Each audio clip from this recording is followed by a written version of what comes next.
तो Niels Bohr ने सबसे बड़ा स्टेटमेंट जो दिया है, एंगुलर मोमेंटम इलेक्ट्रॉन का अपने ऑर्बिट में क्वांटाइज्ड होता है। क्वांटाइज वर्ड तुमने एक बार क्लास 10th में सुने हो, 10th पढ़े हो, Q is equal to N into E. इसको क्या बोलते हैं? Quantization of electric charge. Quantize का मतलब क्या होता है पता है? तुमने फॉर्मूला पढ़ लिया, Q is equal to N ही होता है, 10th में पढ़ लिया। क्वांटाइज होता क्या है? पैकेट होता है, ये होता है क्वांटाइज। जैसे मान लो ये, जैसे मान लो ये पेन है, मार्केट में जाओगे तो पेन ऐसे नहीं मिलेगा, हमेशा ऐसे मिलेगा, एक फिक्स यूनिट। इससे कहता है कि इससे छोटा कोई, इस पेन को खरीदना अगर अग्नि जेल को, इससे छोटा कोई यूनिट नहीं हो सकता। इसलिए बोल वहां पढ़े थे Q is equal to N, e जो इलेक्ट्रॉन का चार्ज स्मॉलेस्ट है। सेम बात ये बोलेंगे जिस ऑर्बिट में इलेक्ट्रॉन घूमेगा, देखो एंगुलर मोमेंटम का फॉर्मूला क्या था, mvr। जिस ऑर्बिट में इलेक्ट्रॉन घूमेगा, इलेक्ट्रॉन का मास तो फिक्स है, ऑर्बिट में स्पीड फिक्स होगा, एक पार्टिकुलर ऑर्बिट में रेडियस से फिक्स होगा। बोलेंगे एंगुलर मोमेंटम नहीं बदल रहा है, इसी को स्टेटमेंट बना दी। यही सबसे बड़ा स्टेटमेंट है जिस पर फॉर्मूला बनेगा, सबसे बड़ा स्टेटमेंट। और आराम सॉल्व कर सकते हैं। एंगुलर मोमेंटम किसी भी इलेक्ट्रॉन का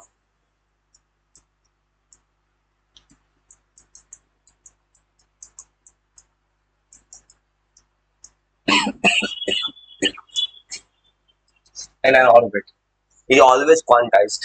क्वांटाइज क्यों पूछे ना आज के बाद, क्वांटाइज वर्ड का मतलब याद रखना, कोई चीज फिक्स अमाउंट में होगा, इससे छोटा नहीं हो सकता है। आराम से बहुत करके लिखते हैं। क्वांटाइज मतलब होता है फिक्स। और इन्होंने एक फॉर्मूला देखा है नील बोर में, अपने हिसाब से बना दिया। और एंगुलर मोमेंटम होता क्या है, integral multiple of h by 2 पाई। इसलिए मुझे कल h बताना पड़ा था तुम्हें।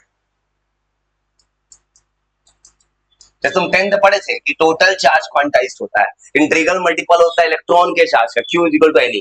यहां पढ़ना इंटीग्रल मल्टीपल है, बोलता हूं यहां कौन सा लिखते हो, मल्टीपल होता है h बाई 2 पाई। यही कल किताब 12th की किताब में भी लिखा था, जो मैंने किताब को दिखा था।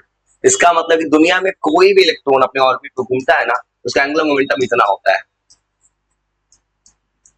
ये एंगुलर मोमेंटम है mvr।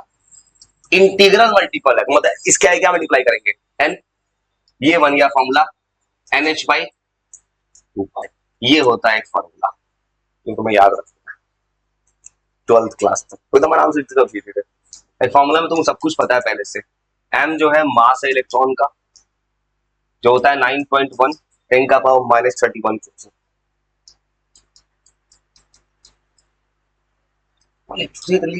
देखो लिखो फिर लिखते हैं तुमको, बस तुमको तब लिख लोगे तो कुछ कुछ और यूनिक चीज बताना है। किसी बच्चे ने पढ़ा होगा तो मुझे इसको बताने के लिए बोर्स मॉडल में जो फॉर्मूला प्रूफ करना है। सेंट्रीपिटल नाम का फोर्स में सुना होगा किसी ने, सेंट्रीपिटल फोर्स होता है। मैं बोलूंगा सेंट्रीपिटल फोर्स होता ही नहीं है, तुमने किताब में सुना है सेंट्रीपिटल फोर्स है, मैं बताऊंगा सेंट्रीपिटल फोर्स नहीं है। क्यों नहीं है उसका जवाब तुमको बताते हैं, पहले इतना मतलब तुमको मैं कुछ कंसेप्ट बताता हूं। तो आराम से लिखो, तो आर हो जाएगा रेडियस उस ऑर्बिट का। तो आगे क्या करना है, इसका फॉर्मूला आता है, इस फॉर्मूला को लाकर दिखाऊंगा, सेम फॉर्मूला क्लास 12 का भी है, एच वही वाला, प्लैंक्स कांस्टेंट। एन बाबू यहाँ क्या हो सकता है, इलेक्ट्रॉन जिसमें घूमता है, तो एन तुम क्लास 9 में पढ़े हो, एन को कहते हैं ऑर्बिट नंबर। ऑर्बिट नंबर सुने थे KLMN मैम, जैसे कि 2n² मैजिक नंबर कहलाता था। एन होता है ऑर्बिट, मतलब जो न्यूमेरिकल आएगा ना, पूछेगा इलेक्ट्रॉन फर्स्ट ऑर्बिट में, सेकंड ऑर्बिट में, एन का वैल्यू बदलते जाना। याद रखना एन यहाँ ऑर्बिट नंबर है। तो आराम से पर इतना लिखो, लिखो फिर तुमको आगे कुछ बताना है।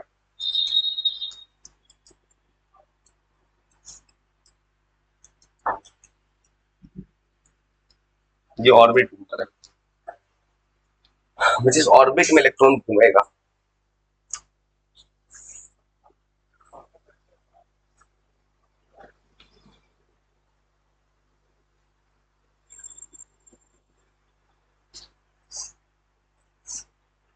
अब मुझे लगाना है मैथ। मैथ से पढ़े हो 10th class, linear equation two variable, वही लगाना है। मतलब एक इक्वेशन मुझे मिल चुका है, या क्यों बोला लीनियर इक्वेशन लगाऊंगा। यहाँ कोई अगर सोचेगा अपने मन से, इलेक्ट्रॉन का मास तो पता है, वेलोसिटी तो नहीं पता है, वो निकालेंगे, फॉर्मूला चाहिए मुझे। रेडियस नहीं पता है, एच पता है, 2 पाई पता है, मतलब क्या नहीं पता है, बी और आर। और 10th क्लास का मैथ क्या कहता है, दो अननोन है तो दो इक्वेशन चाहिए। एक इक्वेशन लिख दिया मैंने एंगुलर मोमेंटम से, अब दूसरा इक्वेशन लिखना है, उससे पहले कुछ और बता सकते हैं। और यहां ना भी पता है ना आर पता है, उससे पहले तुम्हें कुछ दूसरा इक्वेशन लगाएंगे फोर्स से। जैसे जानते हो इलेक्ट्रोस्टैटिक फोर्स होता है, सुनो 8th क्लास में इलेक्ट्रोस्टैटिक फोर्स, और लिख लो आराम से। उसके चलते हैं दूसरा इक्वेशन। अब दो इक्वेशन क्यों लगा रहे हैं, सिंपल सा दिमाग लगाना। मुझे ना भी पता है ना आर पता है, तो मैथ क्या कहेगा, दो इक्वेशन चाहिए। एक इक्वेशन तो ये ले लिए, दूसरा इक्वेशन लाएंगे फोर्स से। पहले तो फोर्स बताना पड़ेगा। एक फोर्स है इलेक्ट्रोस्टैटिक फोर्स, जो तुमने कभी 8 में पढ़ा होगा कभी। एक ऐसा फोर्स जो दो चार्ज के बीच काम करता है, अपोजिट चार्ज में अट्रैक्शन, सिमिलर चार्ज में, ये तुमने पढ़ा है वहां पे। तुमने कहीं फॉर्मूला नहीं पढ़ा है उसका ना आज तक, मुझे फॉर्मूला बताना पड़ेगा। तो लिख लो, कुछ फॉर्मूला बताते हैं। पूरा सेट करने के बाद तुमको ये इलेक्ट्रोस्टैटिक फोर्स को देने के लिए पहले एक लॉ सिखाना होगा, कोलम्स लॉ। ये सुने हो लॉ कभी? अब सोचिए लॉ एक जगह और मिलेगा, ये जब लिखने जा रहा हो ना, जब क्लास 12 का बच्चा फिजिक्स में पढ़ेगा, सबसे पहला ये कोलम्स लॉ। कहोगे यार क्यों पढ़ना पड़ रहा है? क्योंकि रीजन है, इलेक्ट्रॉन में नेगेटिव है, न्यूक्लियस पॉजिटिव है, दोनों में अट्रैक्शन हो रहा है, तो मुझे पहले फोर्स निकालना पड़ेगा। ये लॉ ऐसे कहता है कि दुनिया में कोई फोर्स है, कोई चार्ज है, उनके बीच जो फोर्स लगता है ना, ये तुम पढ़ो ग्रेविटेशन में, force proportional to m1 into m2। यहां पढ़ेंगे q1 इंटू q2, वहां पढ़े तुम 1/r², यहां भी 1/r², कांस्टेंट बदल जाएगा अकॉर्डिंग टू कॉलम्स लॉ। कुछ मत थोड़ा लिखो, तुमको याद कराएगा, तुम सॉल्व कर सकते। ये लॉ बहुत काम का है क्लास 12 के लिए। ये लॉ देता क्या है, इलेक्ट्रोस्टैटिक फोर्स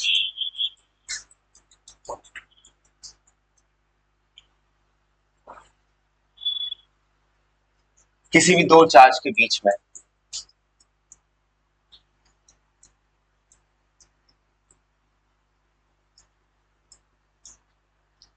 ये डायरेक्टली प्रोपोर्शनल होता है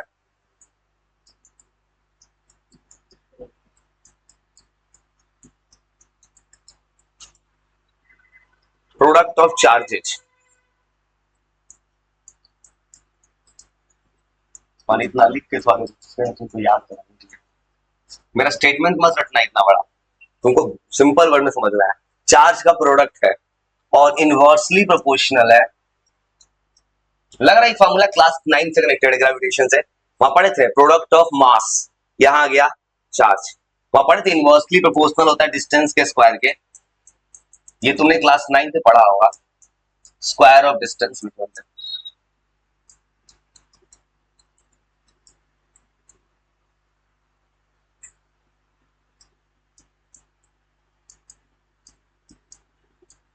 बोलिए इसका एक फार्मूला होता है जो ला के रखा था।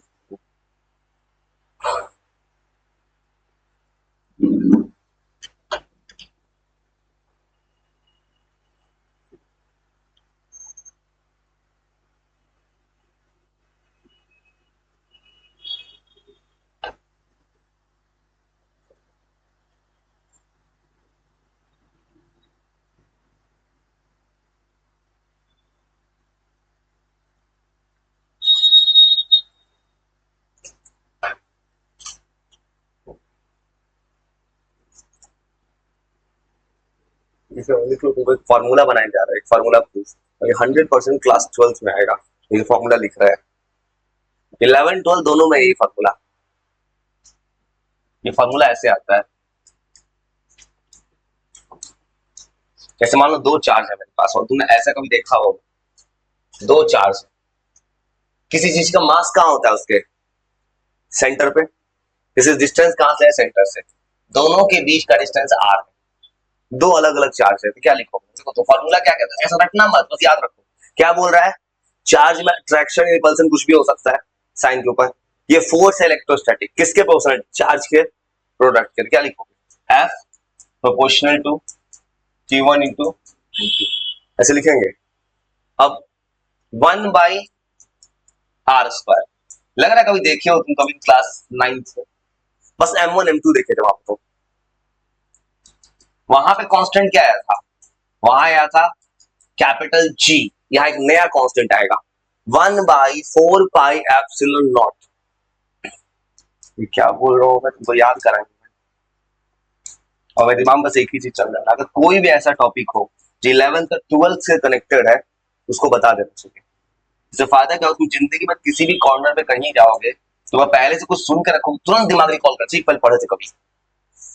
प्रोपोर्शनल हटेगा तो कांस्टेंट है, इस कांस्टेंट का नाम होता है 1/4πε0 और ये होता है फॉर्मूला। चिंता मत करना, क्या हो तुमको याद करेंगे।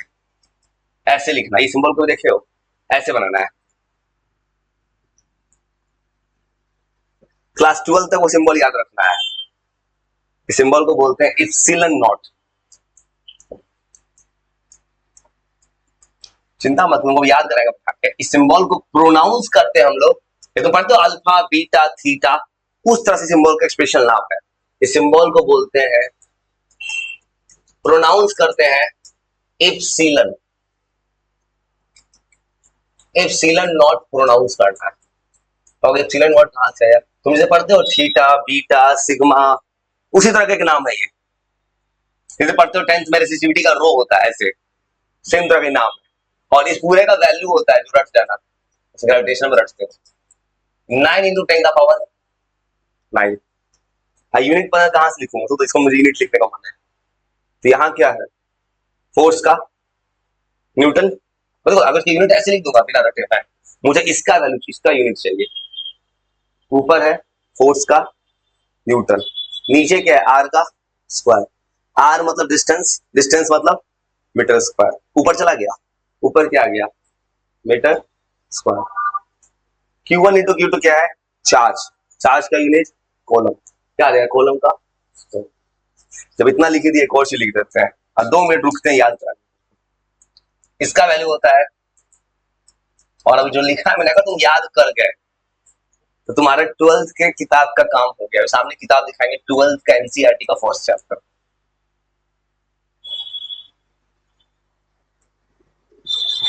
इसको इतना लिखो और लिखने के बाद 2 मिनट पॉज लेके चलते हैं, तुमको याद करा रहे।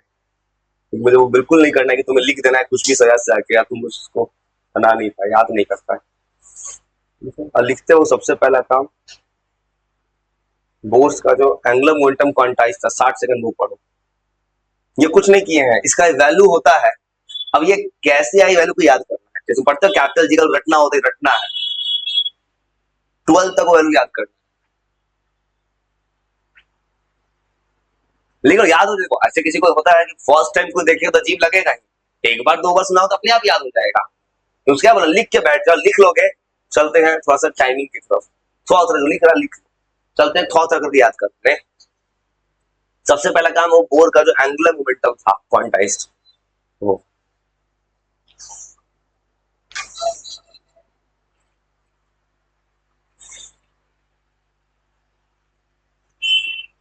तो लिख लोगे। सबसे पहले 60 सेकंड वो पढ़ो। एंगुलर मोमेंटम क्वांटाइज लिखे, उसका मतलब क्या है? पढ़ पढ़ पढ़। एजुकेशन सिस्टम में सब कुछ दिमाग में होना चाहिए, क्योंकि अगर अभी याद नहीं किए मेरे सामने ना तो क्या होगा, सब कुछ आगे बढ़ता जाएगा। बार बार इस सिंबल का यूज करूंगा आगे, अब तुम्हें लगेगा मैं क्या लिख रहा हूँ अपने मन से। लिख के बैठ जाओ, चलो याद करा देते हैं, क्योंकि जब ये आएगा वापस तो तुमको पता रहेगा ये नहीं ये बोलते हैं।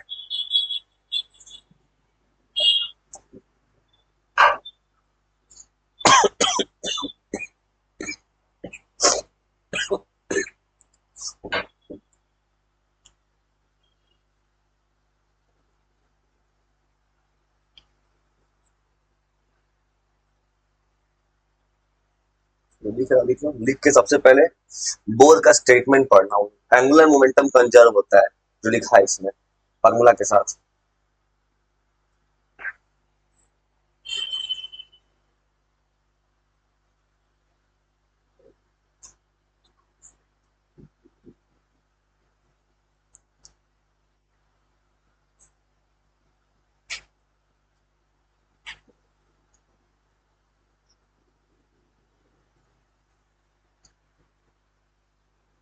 लिख लो पड़ता है टाइम का।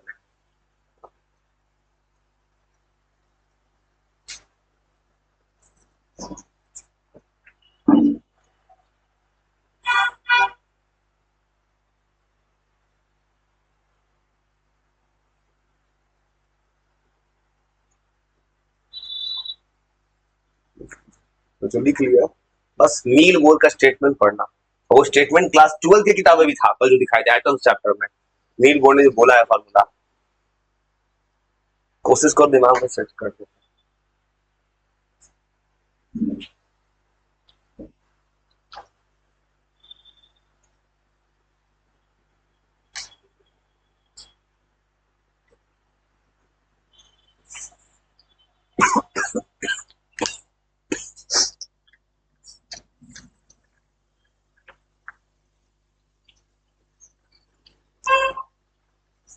ये बहुत काम का चीज है।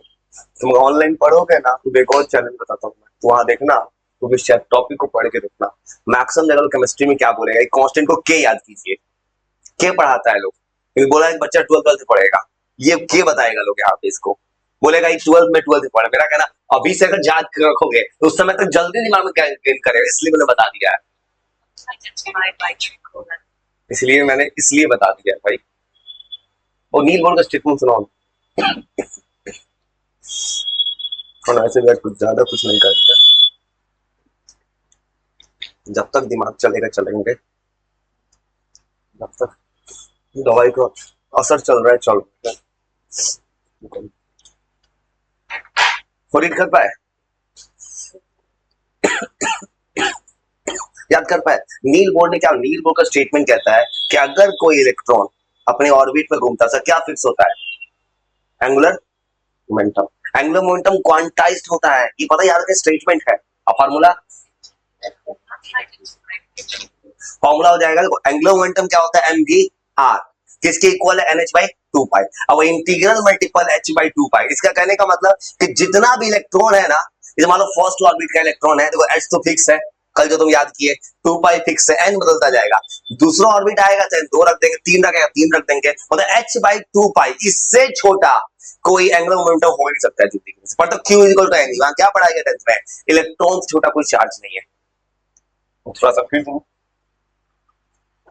ये जो स्टेटमेंट लिखे हैं ना, कूलम्स लॉ, हाई फार्मूला, तो 2 मिनट पढ़ो, तुमको याद करा तो पढ़ो ना, याद हो जाएगा भाई, चिंता मत करना।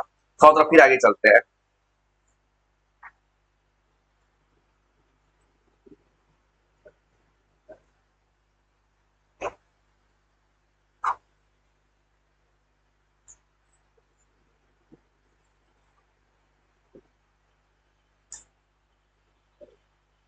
अब न्यूमेरिकल का बेस ऐसा ही बनेगा।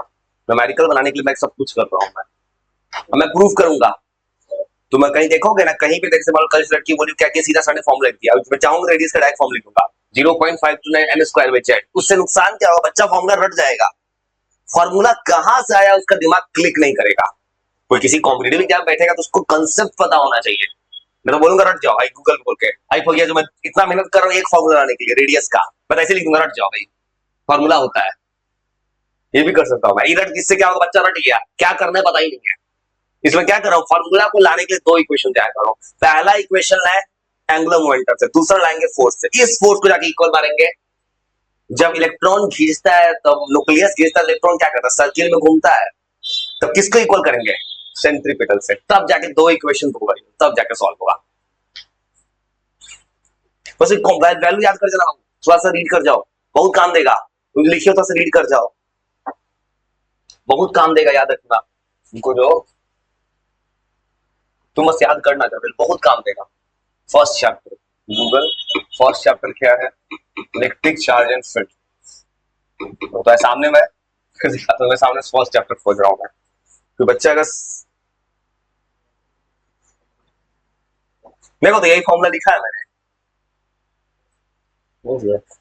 मैंने ये सोचा अगर मैं के लिख दूंगा तो तुम अचानक कहोगे, तुम चले गए कि अचानक कभी 12th में इंडिया किसी कॉर्नर में जाओगे, कहोगे 11 में मुझे के पढ़ाया, नया क्वेश्चन कैसे आ गया। तब तो शुरू से पता चल जाएगा ये कांस्टेंट का नाम ही यही है। फिर उस याद कर पाए, कूलम्स लॉ क्या कहता है, 2 चार्ज है, उसके बीच कौन सा फोर्स लगता है, इलेक्ट्रोस्टैटिक। अब वो किसके प्रोपोर्शनल होता है, चार्ज के प्रोडक्ट के, किसके इनवर्स नहीं बोल सकते, डिस्टेंस के स्क्वायर के। फॉर्मूला क्या आएगा, F is equal to, final formula 1/4 epsilon not.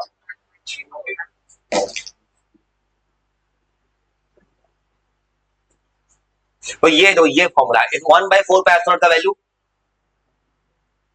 उसका वैल्यू कितना 1/4 पाई एप्सिलॉन का 9 इंटू 10 का पावर 9 न्यूटन मीटर स्क्वायर पर कॉलम स्क्वायर। एप्सिलॉन का वैल्यू 8.85 10 का पावर -12। देखो तो अगर किसी बच्चे ने पहले से अगर सीख के रखा ये क्या होता है, उस बच्चे को फायदा होगा ना, कभी जिंदगी में चला गया देखो बार 1/4 पाई एप्सिलॉन हर जगह लिख रहा है, इसलिए सोच रहा हूं मैंने किसी को ये करने का। तुम सब जगह वही 12th की किताब में 1/4 8.85 एक डी डॉट बढ़ा दिया एनसीईआरटी ने, यह यूनिट लिखे है समझ गए। परमिटिविटी, देखो परमिटिविटी जो वर्ड लिखा है इसको परमिटिविटी होता है, ये क्या होगा इंग्लिश में कभी 12th में मिलेगा, तो बस ये बोला प्रोनाउंस कर लो एप्सिलॉन नॉट, ये मैंने लिखा है तुमको भी। उसके बाद न्यूटन मीटर स्क्वायर पर कॉलम स्क्वायर हो रही है और 9 10 का पावर 9। और चलते हैं अगले कहानी की, कहानी को और जोड़ेंगे। सुनो याद कर लिया, सुनो अब दो इक्वेशन तैयार करना है, एक फोर्स का। अब देखो तो यहां फोर्स जब निकालने जाओगे तो फोर्स किसके बीच लग रहा है, न्यूक्लियस और इलेक्ट्रॉन का। न्यूक्लियस पे कितना चार्ज होता है पता है, एटॉमिक नंबर क्या होता है, 9th क्लास एटॉमिक नंबर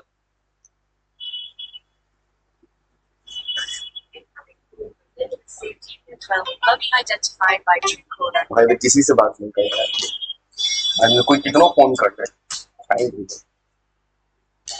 अपने आपको सेव करना है पावर सेविंग मोड में। और सुनो ये होता है एटॉमिक नंबर, जिसको कभी जिंदगी में पढ़े हो। देख रहा है प्रॉब्लम क्या है, कितना एजुकेशन सिस्टम फॉल्ट है। एटॉमिक नंबर नहीं सुने हो, जेड से होता है, नंबर ऑफ प्रोटॉन होता है, याद आया, number of proton, mass number, proton plus neutron. दिख रहा है, अगर इतना बच्चा चीज अगर मान लो पता होना चाहिए किसी को, चल देखते हैं। ये तुम्हारा फॉल्ट नहीं है भाई, मुझे फॉल्ट कुछ एजुकेशन।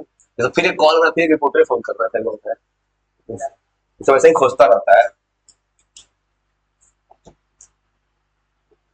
ये नंबर ऑफ प्रोटॉन होता है यार, नहीं कुछ बच्चा गलती क्या पढ़ता है 9th में कि इलेक्ट्रॉन की इक्वल हो सकता है कि नहीं, मतलब एटॉमिक नंबर प्रोटॉन होता है कि इलेक्ट्रॉन होता है, ये दोनों होता है, सोच के बताओ। पहले एटॉमिक नंबर प्रोटॉन के इक्वल सच है, इलेक्ट्रॉन के भी इक्वल होता है कि नहीं, होता है, होता है, नहीं होता है, क्यों नहीं होता बताओ। तुम तो एटॉमिक नंबर खाली प्रोटॉन ही होता है, इलेक्ट्रॉन के इक्वल क्यों नहीं होता है भाई, कंसेप्ट बताते हैं।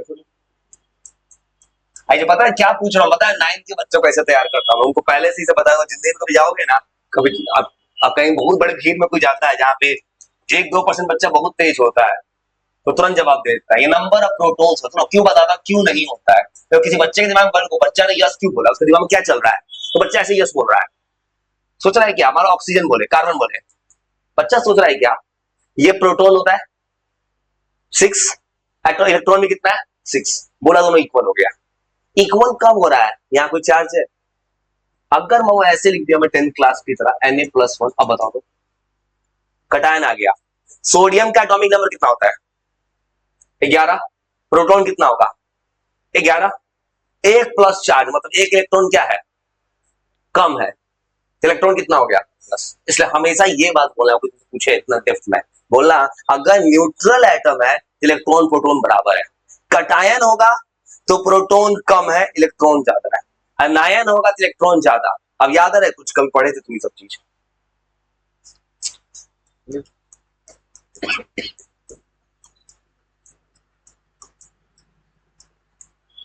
ये तो पता है क्लास 11 12 तक ये सब बच्चा वाला चीज आना चाहिए। एटॉमिक नंबर याद रखना in case of neutral atom, Holi को जितना नहीं जानते पता बेस क्यों तैयार कर रहे, मान लो कि बच्चे ने सब कुछ पढ़ लिया लेकिन बच्चे का बेस ही डाउन था तो क्या फायदा, बेस अच्छा नहीं है तो बुर्ज खलीफा जैसा बिल्डिंग भी गिर सकता है जब उसका फाउंडेशन वीक है। कोई बच्चा क्यों अचानक बाहर जाके गोटा हो जाता है, बच्चा सरेंडर कर देता है, उस बच्चे का तैयारी ही शुरू से नहीं था। इंडिया में कुछ ऐसा बच्चा है जो बहुत ज्यादा तेज है, एक्सेस तेज है, वो तो सवाल सुनते हैं इसका आंसर ये होगा। अब वहां पे उनको तो मतलब खाली 2-4 बच्चों से स्कोर करने वाला बस, उसके बाद बाकी बच्चा बस पेमेंट का पार्ट बनता है। अब मेरे जिंदगी का ये रूल नहीं है, मेरे जिंदगी का रूल है मैं इंडिविजुअली किसी के लिए कुछ भी करना चाहता हूँ, कि मैं शहर से चला जाऊं तो यही करके जाऊंगा।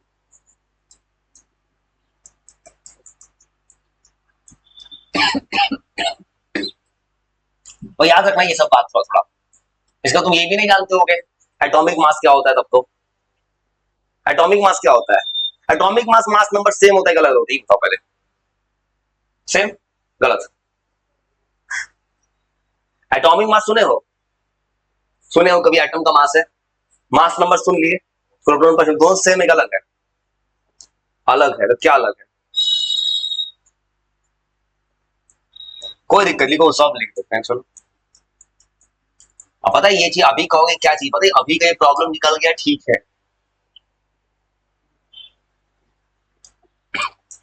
भाई, याद रखना न्यूट्रल एटम रहेगा तभी एटॉमिक नंबर इलेक्ट्रॉन होगा। पूछेगा स्टेटमेंट ना, ऑलवेज ऑलवेज में खाली प्रोटॉन है।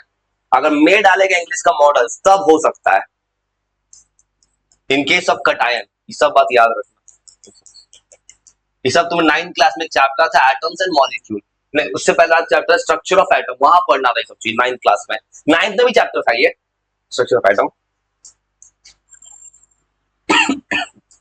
कटायन अगर होगा, कटायन में क्या होगा? इलेक्ट्रॉन का लॉस। इसका मतलब कौन ज्यादा होगा? प्रोटॉन।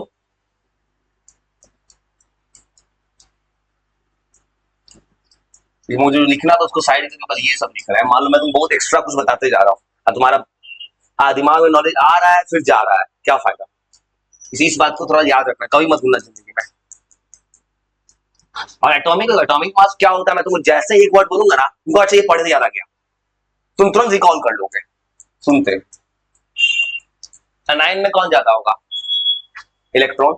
याद है एनसीईआरटी किताब में 9th क्लास पढ़े होगे, सबसे लास्ट सवाल था उसमें एटम्स का नाम लिखा था, इलेक्ट्रॉन प्रोटॉन न्यूट्रॉन को लिखना था, कंपेयर कर, कुछ याद है? नहीं याद नहीं, कोई दिक्कत नहीं है। 9th कोई बच्चा ध्यान से नहीं पढ़ता है, 10th में मजबूरी में पढ़ता है, बोर्ड में नंबर आएगा। सेम कहानी 11th के साथ होता है। मैक्सिमम बच्चा जो बाहर जाता है वो घूमने जाता है।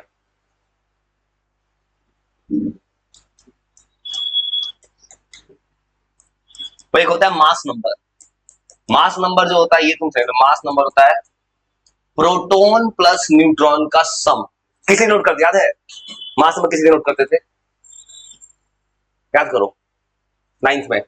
एम से नहीं करते हैं, ए से करते थे, याद है? ए से फॉर्मूला क्या था? A is equal to Z plus N, कुछ याद आ रहा है?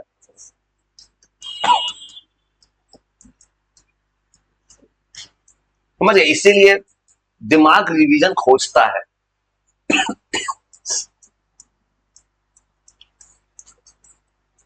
नंबर ऑफ प्रोटॉन्स और न्यूट्रॉन का सम है।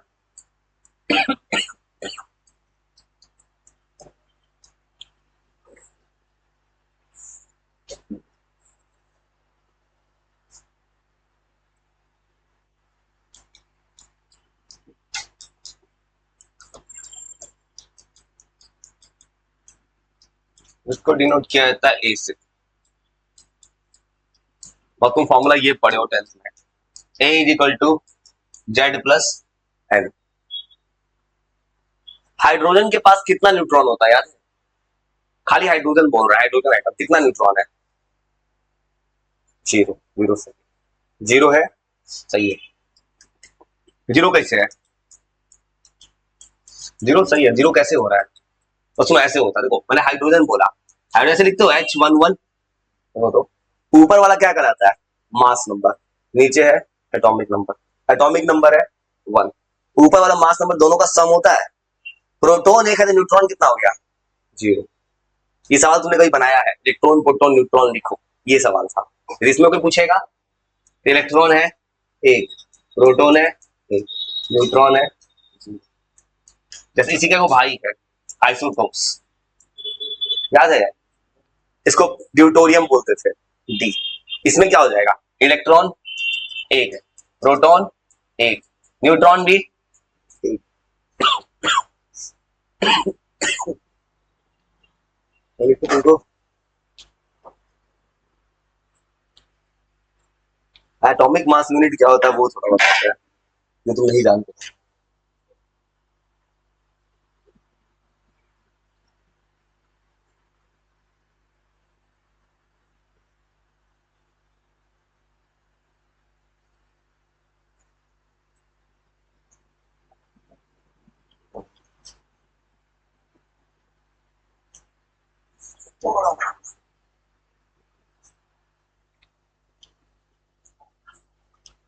हाँ तुमको और लिखते हैं, थोड़ा सा और लिखेंगे। एक्चुअली फीवर कल रात को ही हो चुका था, तो मैंने, मेरा कहानी जबरदस्ती अपने आप को स्ट्रेस देता हूँ, मेरा आदत है। कहीं मैंने अपने मन से कोई दवाई खा लेता हूँ मैं, उसके बाद ये मेरा आदत है, जो गलत है।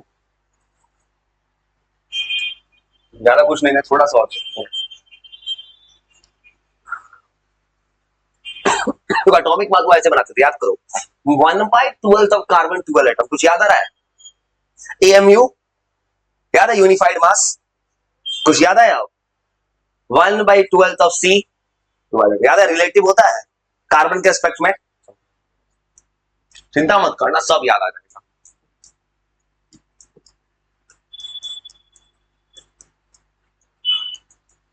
और इस गलत है मत रखना कि दोनों मास सेम है, ये एक नंबर है और ये है एटॉमिक मास, मतलब कार्बन के रिस्पेक्ट में ये होता है 1/12 of C 12 atom. Carbon 12 atom का 1/12 है, याद आया? और इसको डिनोट करते थे एएमयू, और अब बदल गया हमने, ऐसा क्या लिखते हैं? पहले था एटॉमिक मास यूनिट, अब क्या है? यू, यू फॉर यूनिफाइड मास। कितना होता है वैल्यू? प्रोटॉन का मास कितना होता है? 10 का पावर माइनस, हाँ वही हो जाएगा, जो प्रोटॉन का मास है वही है।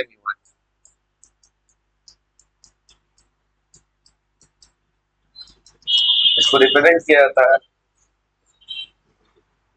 देखो अब इसको नोट किया जाता है यू से, यूनिफाइड मास।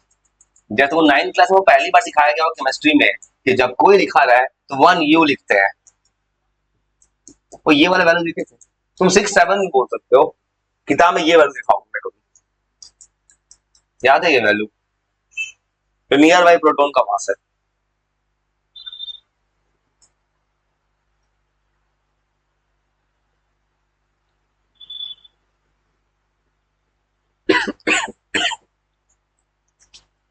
मैं तो कुछ और लिखना चाहता था, ये सब लिखना ही नहीं था मुझे, मुझे लिखना था न्यूक्लियस का चार्ज, जिस कहानी पे थे। तो मैं ऐसे तरह पूछ दिया न्यूक्लियस का ये सब क्या होता है।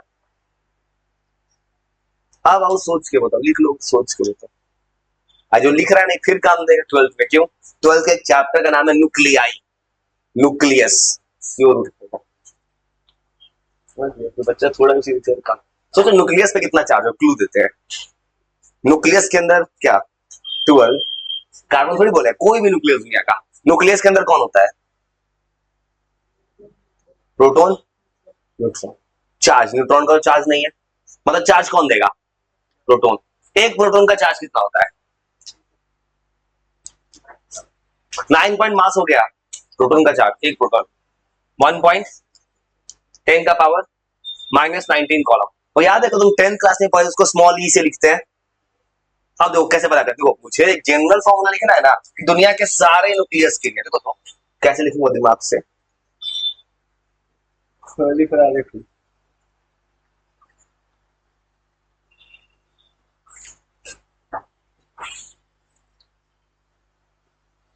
तो न्यूक्लियस का चार्ज, इसको याद कैसे करूंगा? कॉमन सेंस लगा के। न्यूक्लियस, न्यूक्लियस के अंदर है प्रोटॉन, तो एक प्रोटॉन का चार्ज कितना होता है बताओ? पैसे बना सकते हैं बच्चा की तरह, एक प्रोटॉन का चार्ज 1, ऐसे नहीं सकते, प्लस सी, ई का वैल्यू पुट कर देना बाद में, एक प्रोटॉन का चार्ज प्लस सी। बताओ न्यूक्लियस के अंदर टोटल प्रोटॉन कितना होता है? सोचो इतना सामने लिखा हुआ है कहीं पे, तुम्हारे सामने कहीं था। न्यूक्लियस के अंदर देखो, न्यूक्लियस के अंदर बहुत सारा प्रोटॉन है, नंबर ऑफ प्रोटॉन लिखना है मुझे। नंबर ऑफ प्रोटॉन क्या कहलाता है? नंबर ऑफ प्रोटॉन को क्या बोलते हैं एटम का? कौन सा नंबर? अब तो बोलो। पीरियोडिक टेबल पढ़ते हो, किस तरह से पढ़ते हो, क्या पढ़ते हो उसका? एटॉमिक, वही तो हो गया सवाल, जो कॉमन लगा रहा हूँ। इसको रटना मत, वो कैसे बताऊं, कैसे बच्चा की तैयार कर सकता हूँ मैं। एक प्रोटॉन पे चार्ज प्लस ई, टोटल प्रोटॉन कितना है? जेड। इतना ही ना होगा, जेड डिपेंड करेगा एलिमेंट के नाम के ऊपर, क्या हो जाएगा? जेड इंटू ई। देखो तो टोटल प्रोटॉन कितना कहलाता है,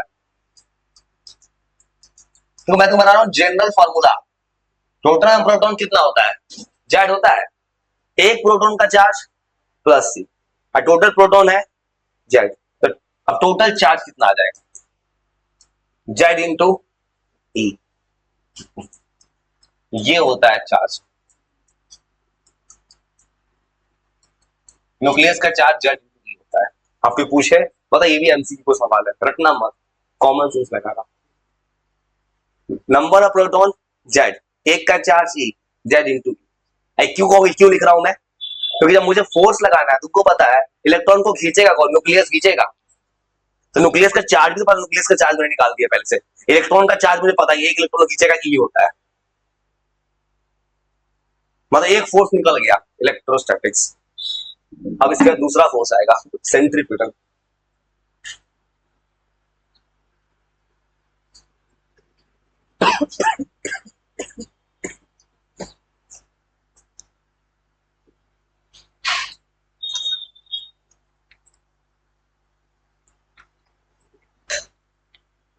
कुछ कितना लिख लो,